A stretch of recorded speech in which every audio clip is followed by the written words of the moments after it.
Today's episode of the Gestalt Education Show is brought to you by three of our favorite sponsors: Human Locomotion, Core 360 Belt, and Dynamic Disc Designs. All the information can be found below. By now, you have definitely heard us talk about them, so check out the show notes, click the links, use the codes, and make sure you support our favorite people. As always, we got a great episode lined up for you today, and thanks for tuning in.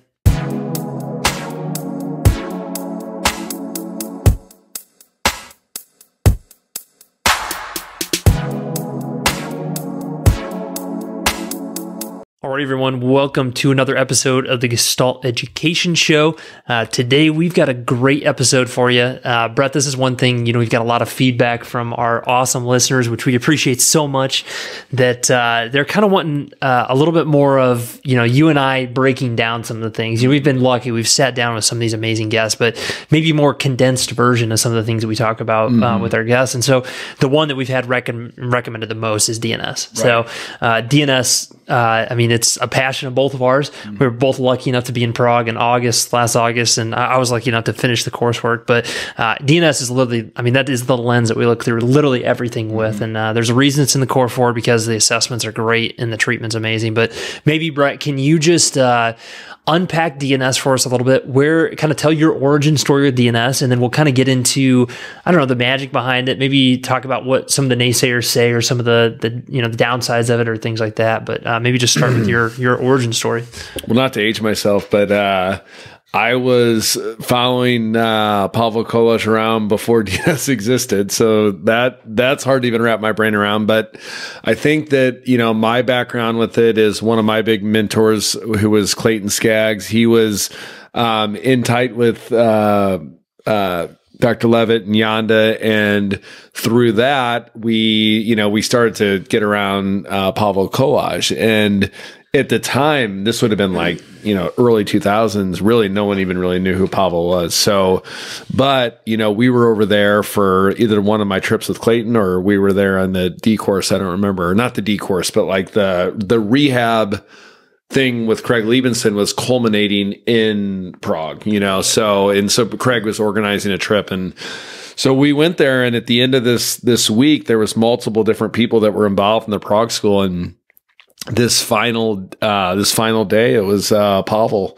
and I was the patient, and I had a bad shoulder, and there was no notes, there was no translation. It was pretty raw, quite honestly, but like I could feel in my own body like how amazing working with Pavel was. And honestly, at the time, it was a lot of reflex locomotion that had been modified a little bit through Pavel's genius and things like that. And real quickly, I think Clayton and I at the time, and the others that were on the trip with us, we knew we were looking at greatness then. It was so raw at that time. So that's kind of how, we originally got exposed. Well, with us being in St. Louis with Clayton Skaggs, we started running Pavel out quite a bit. So at that time he was traveling, and he was coming to the United States a couple times a year. And honestly, I was following this dude everywhere. Like I was, wherever he was in the US, I was going to be there. And then, it just kind of evolved. DNS evolved. And now I always kind of jokingly say we weren't great at teaching DNS in the beginning, but as the years gone on, I think, now the coursework, I think like you leave a DNS seminar being able to implement it. Obviously it's like looking out in the ocean. And so I think it's just an explanation for, everything that, we all do in our practices on why there's joint blockage, why there's trigger points, why there's fascial densification, why there's neurodynamic issues, whatever the example might be. It's just this beautiful overreaching thing, and it doesn't interfere with any of those other things. They're all important. They all have their role. It's almost like a piece of a puzzle.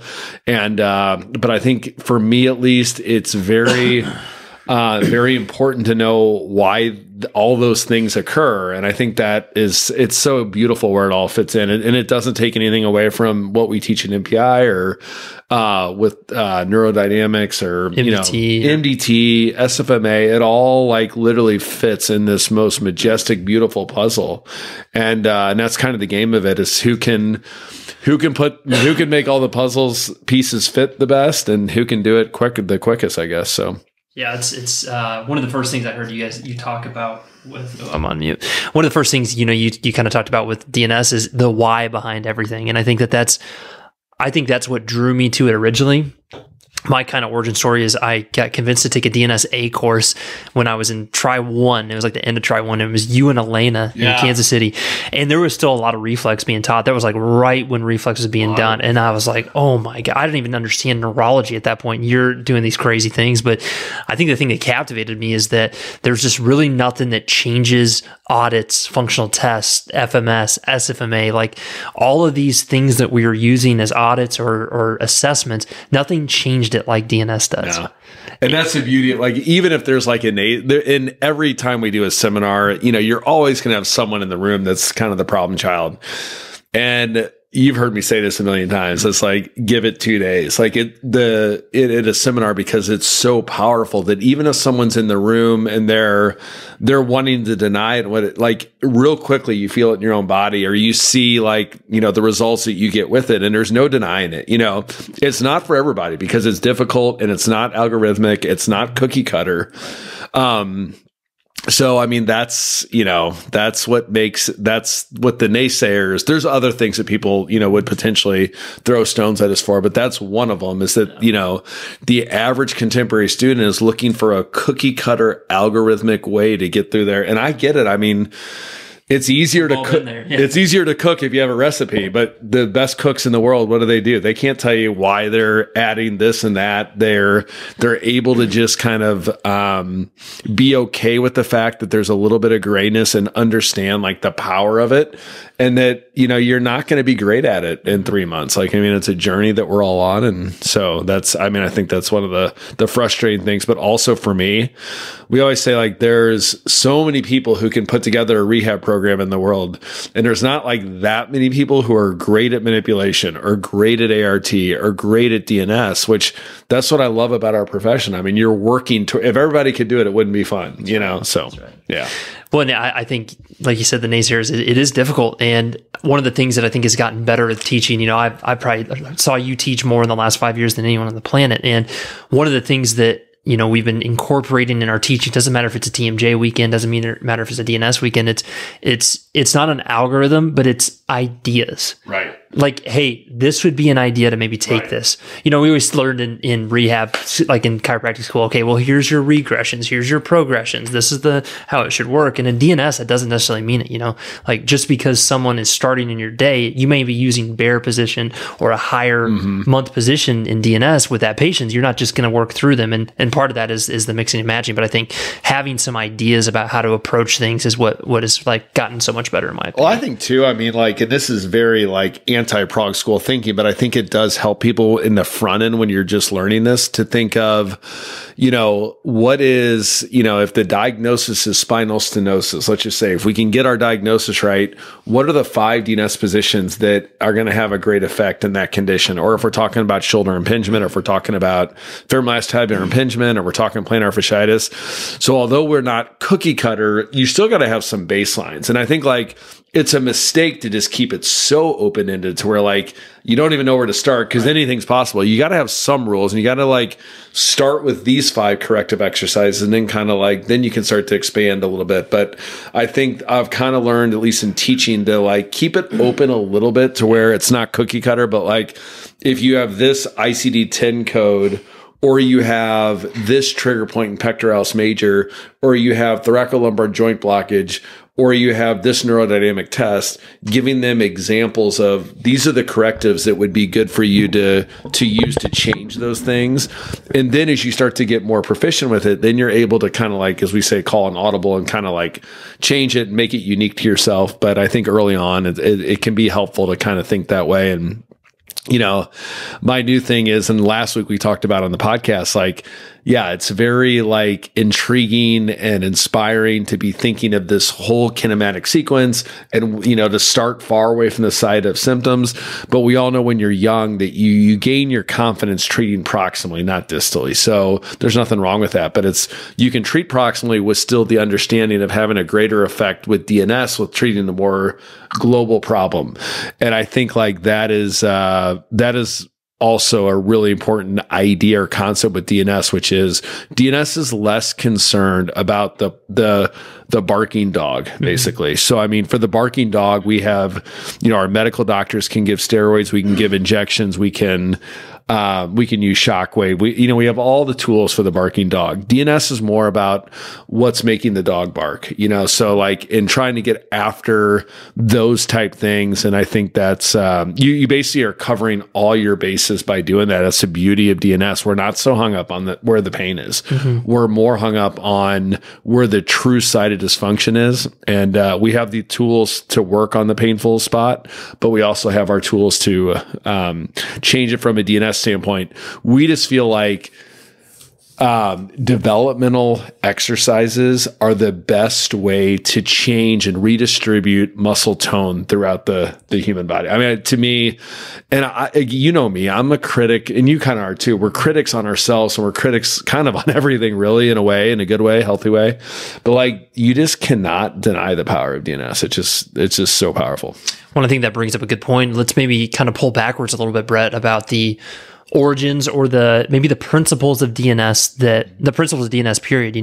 The three things that you always bring up is joint centration, multi-sensory integration, and abdominal wall. And so I think those three things are kind of, yes, developmental kinesiology is our gateway to those things, but those are the three principles that we always respect when it comes to DNS. And honestly, like, one of your early quotes I heard you say is, and this is probably Pavel or Robert, someone said to you, but every exercise can be a DNS exercise if you have those three components after. And so I think that's what makes it unique to DNS, those three components, compared to like other technique systems. So I think too, like the abdominal wall, no one really gives Pavel credit for that. But I mean, like, he was the first person in the world to actually talk about like a treatment that would actually be addressing postural stabilization of the diaphragm.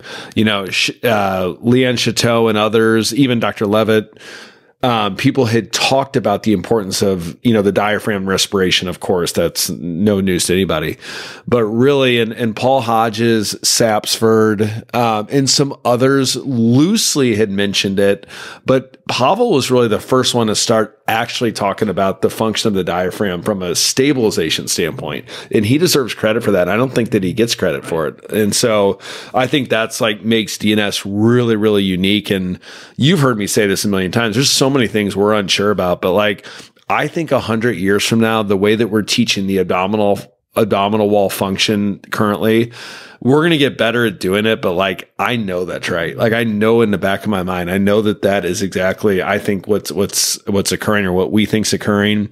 And now it's just about like getting it relayed well to our patients and our athletes and, getting the buy-in from them to make the changes we want. So that's right. Well, and then, neurology is so complicated, but multi-sensory integration is another thing that I think doesn't get respected. We had a Joachim Collage, not related to Pavel Collage, but we had Joachim, our second favorite collage. Yeah, exactly. We had Joachim on talking about the visual systems connection to movement. And so utilizing, Aristotle's seven senses, you have all these things in your skin, your joints, all in your muscles that are basically constantly relaying feedback to your brain. And if we can make those signals better, we're going to improve multisensory integration and more than likely improve function. So great point, because we can make that as individuals we want, and we can specialize all those different things if we want. Like with professional sports, it makes a lot of sense to do that because we can assess vision, we can assess hearing separately. And then we have tools that we can, with technology, we can like work on those individual things. But at the end of the day, really, if we move joints that aren't moving well, and we teach the brain how to better utilize all the muscles from a stabilization standpoint, a tone standpoint, we're basically improving the fidelity of the neurologic information that's coming back to our central nervous system. So, just putting our patients back into these developmental positions is the ultimate control alt delete or reset. And it's kind of baked into the cake. So, I mean, we can make it difficult, or we can just do a really good job on that. And I think Joachim basically exposed that.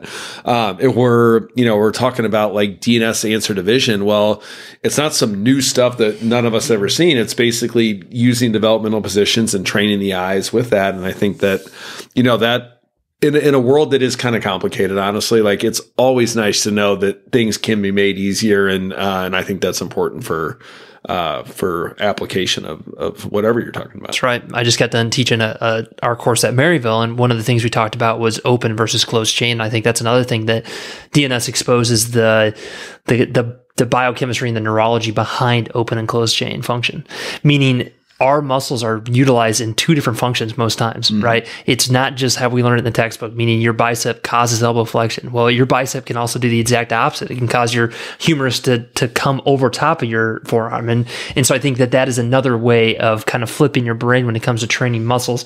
We're not training individual muscles, we're training patterns, but we can get the brain to realize open versus closed chain, and we can train that within our exercises. Yeah, exactly. So, I mean, the old like origin insertion, those days are over. Once you understand like how muscles are being utilized in the body, we basically have attachment sites, and whether we're in an open or closed chain situation, which you mentioned, determines which way the muscles are pulled. Well, as it turns out, people go to physical therapy, or they go to, or a chiropractor for that matter, they go to the gym.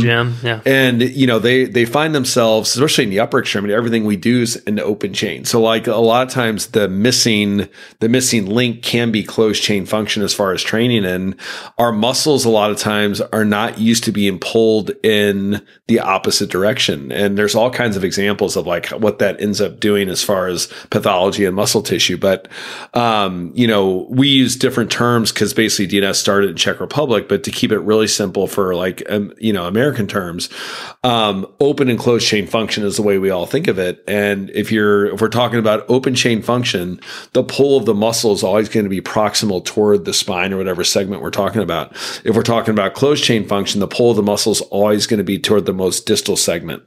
And that's why that actually matters. So, I mean, if you're in the strength and conditioning world, understanding that would change how you might be doing programming. Or like I just did a DNS baseball thing for the professional physical therapist. And, when someone asked a great question, they were like, well, what about the open chain function? Because the hand that's throwing the ball is open chain function. That's exactly right. So, I mean, like we have to have an answer for what's happened in open and closed chain function. So that also, in my opinion, that's unique to DNS also. Joint centration is also, and that's going to lead us to probably down the next pathway, which is going to be, what are our critics saying about DNS? And one of the biggest things we hear now, and this is being pushed by evidence-based medicine, which is basically, everyone's kind of got their motor engram for movement. Is there such thing as a perfect movement? Is DNS perhaps being too perfectionistic with movement? Are we like, basically creating fragility with our movement because like people are so worried that they're moving in decentration? I will actually say like that's a fair argument. It really is. But like at the end of the day, general movement strategies, they can also harm our patients, so the answer to getting everyone better isn't just people need to go out and move and do whatever they want. Sometimes we need a sniper approach. Sometimes we need perfection because we trained the wrong way. We sat down for the first 20 years of our life. Society's told us to hold our stomach a certain way, and we've disturbed the pattern. So like in some cases, like they haven't been able to reconcile it themselves. So we need you, me, or whoever that understands what good movement strategies are. And then we can almost come back in and we can get things back the way they were originally. Because a real important way to think about this, if you're struggling with this thought, which I have, is when you work with whoever you're going to work with tomorrow, your goal, even if it's an 80-year-old patient, is to restore that patient to that first year of life when everything was perfect. So if you've ever worked with a child or a pediatric patient in that first year of life, you will feel that their soft tissues feel perfectly. There's no trigger point. There's no tension. There's no tone. There's no joint blockage. If you do a neurodynamic test, there will be no overt symptoms. So that's because everything at that time is so neurologically pure. So we disturb that. So a real healthy thought is the next time you work with a patient tomorrow, is your goal is to restore them back to that. You're not going to do that. I mean, all of us are going to have like, these entities that we're talking about. You're going to have trigger points, you're going to have tension tone, but that's a really like healthy place to go to as far as the thinking and educational model that you're wanting to return them back to it. And actually, whether we're talking teaching soft tissue function, joint function, DNS, like, we're wanting to compare what we're looking to the normal developing strategy. And the normal developing strategy is in that first year of life simply because everything is being perfectly utilized. If everything's physiologically developing. Yeah. Well, I think it's a good idea too. The story I tell my patients all day long, if you're a baby here in Troy, Missouri versus a baby in Australia or Europe, you're going to hit the same developmental milestones in the first year of life. And that tells us that they're ingrained, they're, innate, whatever you want to call it, they're built into the nervous system. And so that's why we think it's powerful to return our patients back there, is because you're kind of tapping into a little bit of a primal brain, or that, the innate neurology. I know I'm saying innate a bunch for chiropractic podcast, but whatever. But like there seems to be a bigger connection there to something that we've already been in the first year of life. I think too. I mean, like we unfairly get painted into a corner of that we don't understand central immediate pain or nociplastic pain, central sensitization, whatever you want to say, and I mean, one of our great friends is Annie O'Connor, who basically, she wrote World of Hurt. But I mean, in my opinion, she's probably the best person in the world that's treating chronic pain, or that has treated chronic pain or centrally mediated pain. So in saying that, I just want to like point out that like we are not going to do it exactly like Annie O'Connor is going to do it, or Melissa Kolsky, or whoever, David Linton, or I don't know, Butler, whoever. Yeah. However, like what is really important for the young clinician to be able to do is to walk in that room and understand that we are dealing with like essentially, or a smudging, whatever the term is we want to call it. And that patient gets treated a little bit different. We treat it different with our words. We treat it different with our actions. They might immediately be in a functional medicine hospital. They might need a pep talk today. They might need to see like get professional help from a psychological standpoint. But, to think that people who are like all in on DNS aren't paying attention to that, I think is a huge mistake, because, we're well aware, and I'm well aware too of the 10% of our patients who are going to do great with the general movement strategy. Like you just need to push, pull, hinge, lunge, and carry, and move your body, and go on a walking program. Like all that's going to be great for you. You don't need like meticulous movement, but then that other 90% sometimes does need meticulous movement, because their general movement strategy is what actually got them into your office. So I think that is, but also like our specific, whatever you want to say, DNS can be a gateway drug into those more general movement strategies, is the way I look at it too. If I have a patient that I know that's coming, DNS can be their gateway to getting on that walking program, or to getting back in the gym and doing those little things. Yeah. Like, just like McGill talked about, like McGill's big 3 were there for a reason, to get people conditioned. I think we can almost program our DNS correctives, whatever you want to call them, to kind of get them into movement. Or, I mean, Stu McGill's a great friend of ours. Like I respect the hell out of Stu McGill. All of his exercises, which we actually have a McGill day here, that is still within the DNS lens. We still trained him proper abdominal wall function. We respect joint centration in those exercises.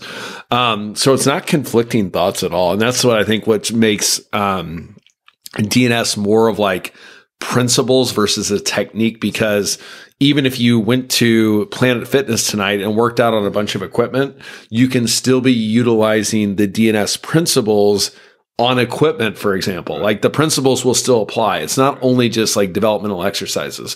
And that's where like we have all our sport courses, we have DNS baseball, we have all these things. Like, so all those movements are getting a little bit outside of what we see in the first year development. However, we'll use those exact same principles to explain why we see injuries in our athletes, why we see improper performance. Like those, DNS gives us an explanation for all of that. And even like for the people that are, I'm assuming everyone that's listening to this is doing some form of manipulation. Like their manipulation is like one of the more if not the most powerful modality we have to immediately change what the joints are doing. But then at some point you might ask yourself, well, why are the joints getting blocked? So we have external reasons, we have internal reasons. Sometimes our brain just not utilizing the muscles correctly around whatever joint we're talking about. And that is really, really important that we understand what that is, because now you have a really powerful tool. We can beat up the joint with the manipulation, and then we can teach the muscles how to be better utilized around that. And I mean, that's like perfection. It's really good. Maybe we should define joint centration a little bit. I think that that's an often confused thing, because even if we, Gary Gray is someone that we respect so much, and Gary and us had a great conversation about specificity. Would you take your patient and train them into a valgus low to the knee because maybe they're going to get into that thing? And DNS maybe would approach it from a different lens of, yes, we kind of understand the concept, but we would more want the brain to be able to utilize the joints and the muscles in better synergy, if you will, because we're looking at a synergistic approach to muscle activation. Sorry to interrupt this episode, guys. Hope you're enjoying it. Real quick, we have an amazing, amazing opportunity. The DNS World Congress is coming to Chesterfield, Missouri this June 14th through the 16th, 2024. If you guys attended our NDS or our Neurodynamics Congress, you know that this is something that's very close to Brett and I's heart, something that we are going to keep doing and keep doing and keep doing. So this year's Congress is all about DNS, Dynamic Neuromuscular Stabilization. This is literally like looking into the ocean, as Brett says. This is the lens that we look through each and every one of our patients with. And this is going to be an amazing opportunity because Pavel is back in town. So the originator, the creator of DNS, Pavel Kolaj, is coming to the States for the first time in 5 or 6 years. I don't even know how long it's been. He's bringing along with him Elena Kobasova, which is literally the backbone of DNS. She's one of the most underrated neurologists in the world. So we're super excited to hear from her.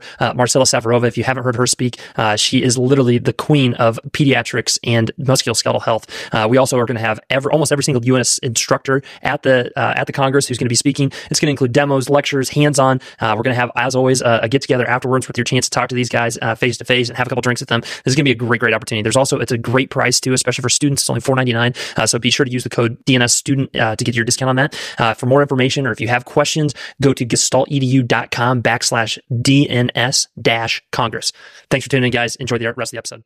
Yeah, I mean, I think like all of us DNS instructors have kind of come off of like looking at a snapshot of movement and saying that is centrated or that's not exactly decentrated, and understanding that the idea of centration is probably like there's parameters to it, and I mean, if you think about it, it makes sense. If we're talking about the knee joint, like if we are going up for a layup and we land and we don't respect that range, then, then I have a little bit of a threshold I can go up against and I'll still be okay.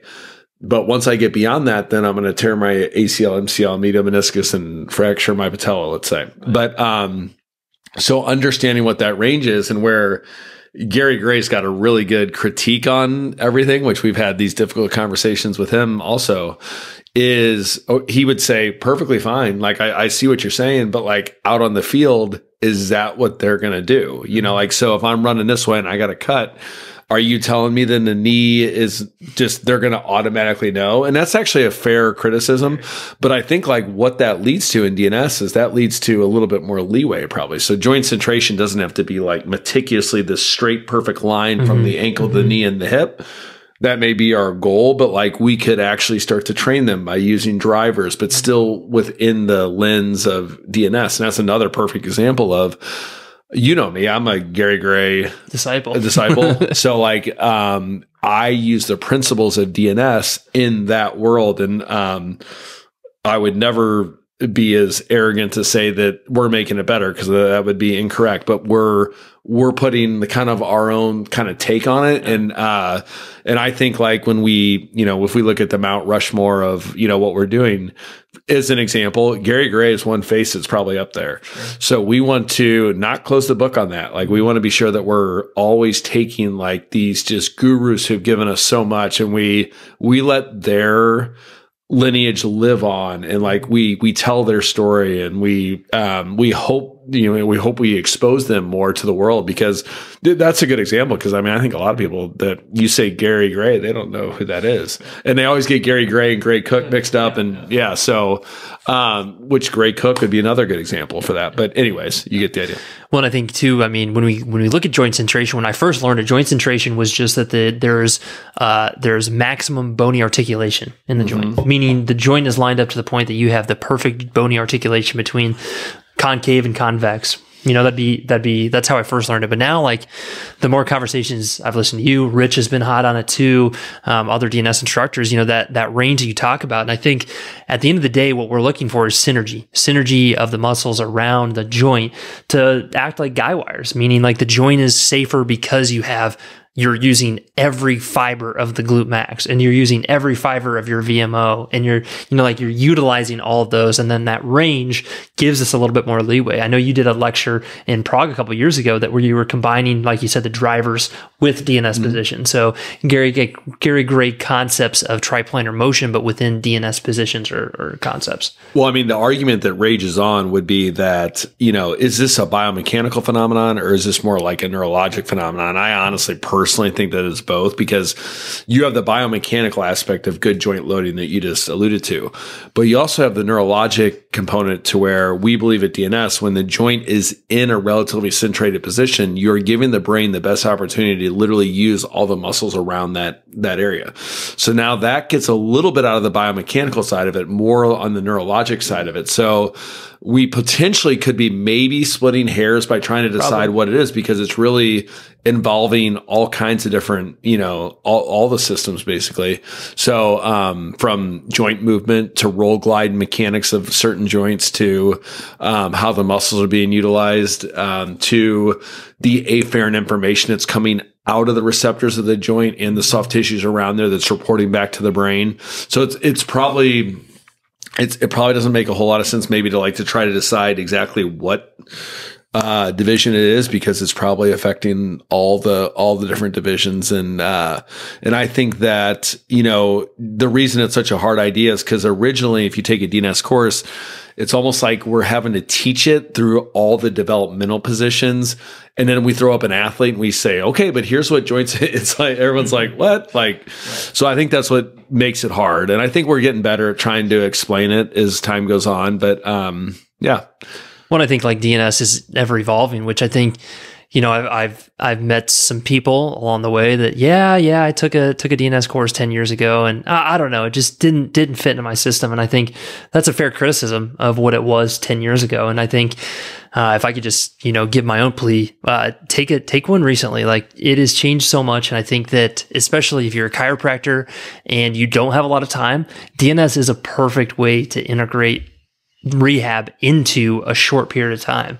Like, even if you only have 5 minutes with a patient, you can get so much done from a DNS perspective that, you don't have to have these long, lengthy rehab processes to make really good functional changes. And I think that's the power of DNS. The other, actually, I said this on a talk I just did, which is sometimes it's so powerful. And I can't believe I'm saying this because it goes against everything I've taught for 20 years. But sometimes you don't even need home exercise. And it's painful to even have that come off my lips. But we can rely on our time with the patient, and it's that neurologically dense, and you can create such an amazing reset that, that sometimes them going home with a correction and maybe messing it up isn't worth the squeeze a little bit. Or depending on if you're working with a professional team, you're working with a college and you're working with the same people every day. I hate to say this, you may not need to teach your professional athlete home exercise because you're with them all the time. So you're there to kind of assist it and to make sure that it gets right and stuff like that. So, and I'm not saying not to do home exercise. I'm just making the point that it is so powerful. And DNS, not all DNS exercises go home well, as we all know. Right. So and thankfully so, it gives us a way to get paid. Yeah, exactly. But, sometimes what we're doing in the treatment room might be a little different as far as the DNS exercises that we're having the patient work on at home. Let me give you a little hypothetical here, Brett. I didn't warn you on this one. It just kind of came into my head. I'm nervous now. Let's say you are in charge of a stable of starting pitchers. How would you best incorporate DNS in, and what would be your ideal when you are with those teams and you're maybe more on the strength conditioning side? What does that look like? I know the principles would bleed over into your normal lifts and things like that, but what would be the best application for those people that are maybe a strength coach or an ATC out there? I just think, if you look if you looked at a Venn diagram, we don't have to all be robots of each other with their teams. We just need to know what each other can do. We need to know what the strengths are, and then we can come together on certain things. So to answer your question directly is, let's just take intra-abdominal pressure. Okay. So we're working with an athlete who's got a discogenic low back, or maybe they have an oblique injury. So in a treatment session, intra-abdominal pressure training becomes really, really important, because that is going to aid in the treatment that's going to get them back on the field.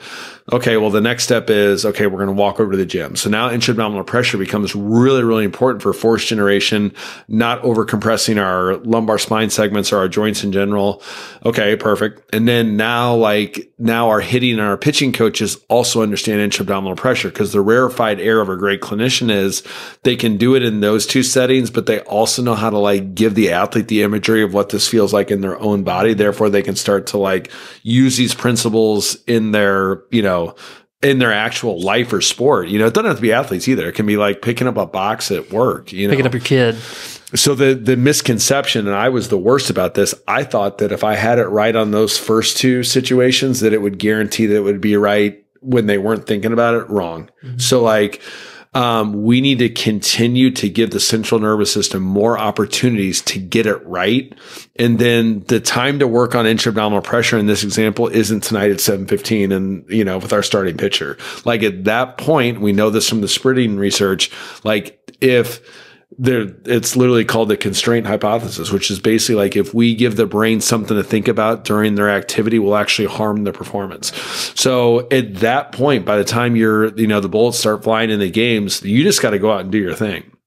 But think of all those different opportunities throughout the day that we could be training the brain on how to correctly use the muscles, or whatever it is we're trying to train. Now we're talking about intra-abdominal pressure. And I think take that analogy and you could just apply that in scapular stabilization, whatever. Foot. Yeah.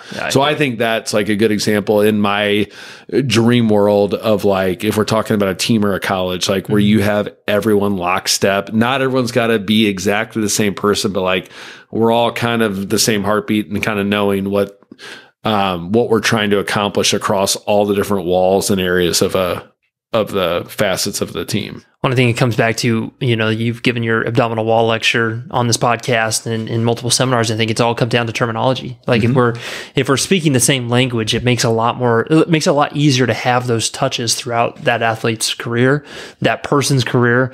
For example, here, one of our normal patients, if I'm speaking the same language that the intern is speaking back in the rehab as Natalie is speaking over in the gym, then now you're getting multiple touches. And I mean, I'm stubborn. If I was in that patient, I would need to hear it multiple times, because I probably would be well, I mean, come on. I've been told something completely different my whole life. Are you sure? So then the more people are speaking that same language, I think the more you create unity, you create a culture within that organization or that patient's life, if you will. Right. And nobody sits through an intra-abdominal pressure lecture, walks into their next athlete or patient, and sounds like they know what they're talking about. So we got a new set of interns now, and it's so fun seeing them, because we've literally laughed out loud as they kind of fumble with their words trying to explain it. And we've all been there. But then as their experience goes on in their internship, then all of a sudden they start to with female Taylor, our who's joined us now. She I don't know when that moment was when it all clicked, but I remember she was talking to a patient. I was in our office here, and I was wow, that was epically good, right.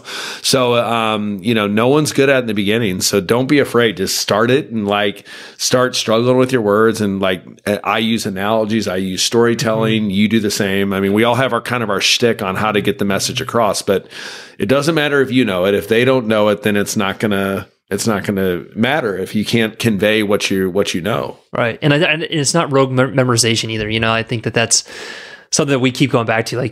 I'm not good with your stories very well. I know your stories and I can convey them, but it's not as good as if I come up with my own. And so I think something that helped me early on was just literally sitting with myself and in my brain, telling the story over and over again until I got it right. And then I walk into the treatment room and I screw it up with that patient. I'm shit. Okay, let's redo that. Let's reword that. And it's just constant it's not rogue memorization. It's just like rehearsal. You know, Right. like you get into those flows, and the more you fail with it, the better you get at it. And I think that's explaining DNS is a prime example of that. And I mean, intra-abdominal pressure training isn't the answer for every case. Right. So like, that's where like being able to critically think as a clinician, I think is so epically important, which means that if you can audit the body well and you train them how to create the right intra-abdominal pressure, that will change all of your audits, which means that the next time you see that patient, it's going to change their joint play. It's going to change the quality of the soft tissues. So you now know you're on the right link, or the right, you know, the correct key link, if you will. So I think back to your rote memorization, because I'm speaking from experience, like a lot of us have good memories. That's why we've done well in school throughout the years. But then like being a great clinician is about critically thinking. Let me give you an example. The hardest decisions in your life have always been when it's not like so binary, like it's in the middle. So when you've gathered all the information, now you got to make a decision. And people who make really good decisions, they know that it's not so like what, yeah, exactly. On different ends of the spectrum. And, I feel like the people who are great critical thinkers, they're really good at being able to draw on their experience in the past, which means you got to be paying attention throughout your day. If you're not paying attention throughout your day, then you're not going to be able to like call an audible in a case that may not be going the way that we want, you know? And so I think that gets glossed over. And, yeah, I think that's an important point. Sure. Which that's kind of like a little bit of an outline of your talk at Vegas. So yeah, I think that's a cool opportunity. I know that there's a lot of our friends that are going out to Vegas for Parker. Brett's not speaking anything clinical, which is going to be really cool. He's going to be talking about the if factor. And so I'm super excited to hear it. I know that I've been kind of helping you with your presentation a little bit here and there, and I've heard you speak a little bit about it. We spoke on it on the podcast a little bit, but I'm super excited about that. You actually have a discount code if you use, I think it's Winchester50, Winchester $50. You get a little bit of a discount. And we always have literally the best time ever. Like Bill Morgan has made that thing. I mean, it is an unbelievable event. There's 2 weekends you can't miss of the year. It's Parker and it's the Adjustathon. Like, MPI Adjustathon. Yeah. That's exactly right. So we'd miss our own weddings for those two. Exactly right. Exactly. We do have. So anyway, guys, we have some great DNS courses coming up. So actually, there's 3 weekends this year. 3, I know. Yeah. The third weekend that you can't miss is June 14th through the 16th. I know you've already gotten spammed with an ad in this episode, but this is rare form. I mean, Pavel hasn't been to the States in 5, 6, 7 years, maybe, and so the U.S. team had grown so much, right? And we can't afford to fly everyone over from Prague. So we thought we're gonna fly Marcella, Elena, and Pavel over. Pavel hasn't been over since pre-COVID. And it's gonna, there'll be the USA, all the USA instructors will be teaching. And I think it's gonna be insane, just because like it's gonna I feel like Pavel's evolved even, and just to have him and have everybody there from the US, I think it's gonna be a really unique opportunity. So we're excited. It's at Logan University, and so we are super thankful for them for hosting us, and so that's gonna be a great venue for it, number one.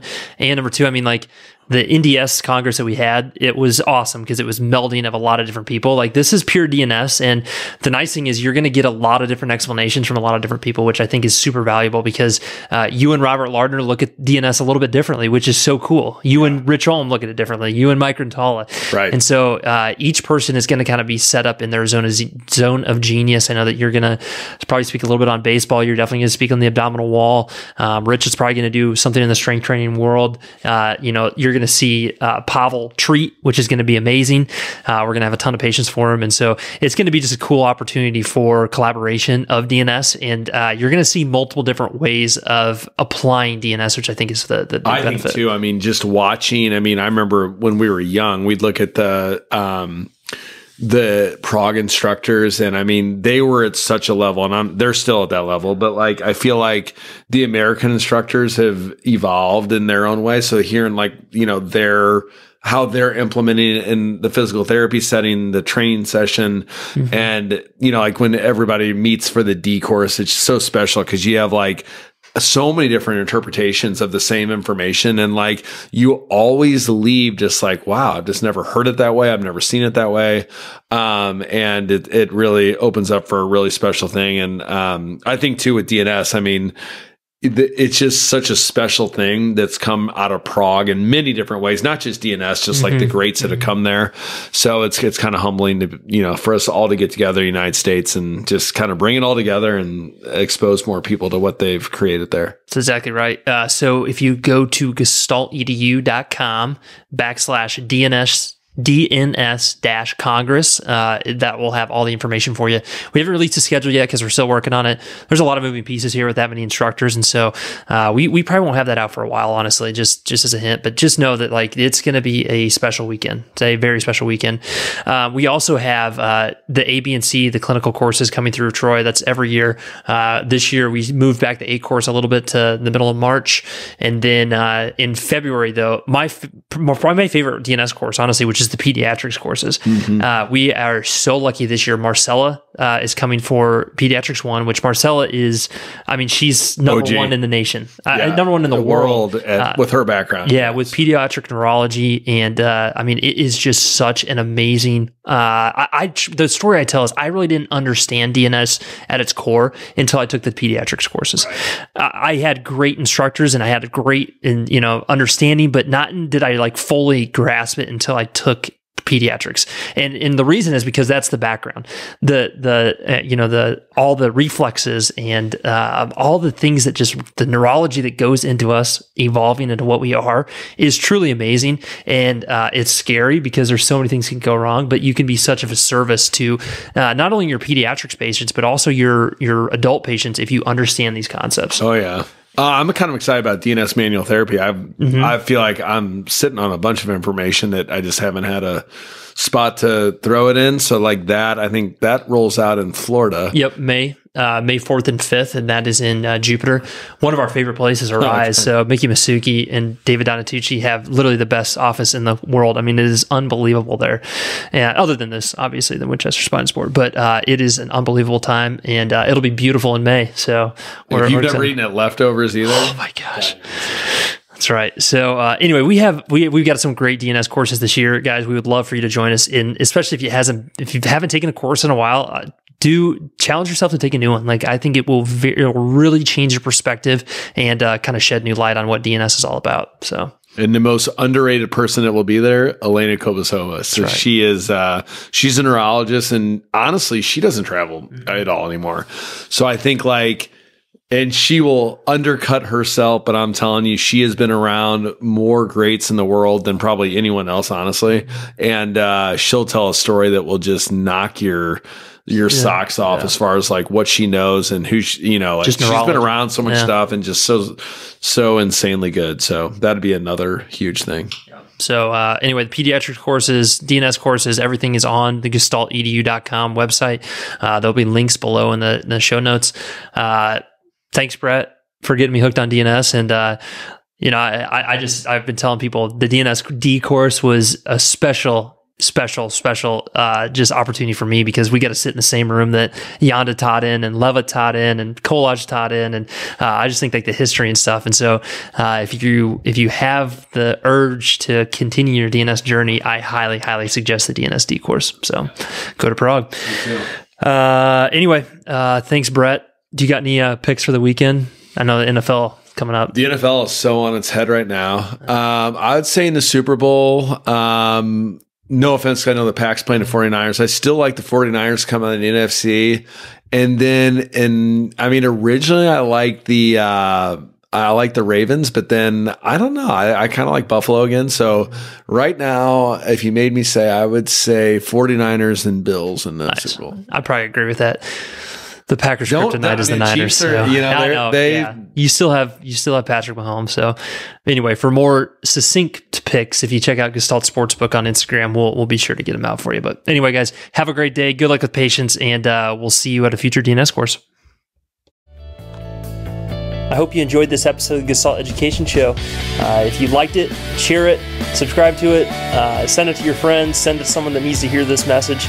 We really want everyone to be able to tune in and get the best clinical advice that they can, which we're hoping that we're giving to you with these special guests. So if you have any questions, please feel free to reach out to us, or if you have any suggestions on upcoming conversations, let us know. For a list of our upcoming courses, we're adding them all the dang time. So go to gestaltedu.com, click on courses, and they'll all be right there for you. All right, have a good day.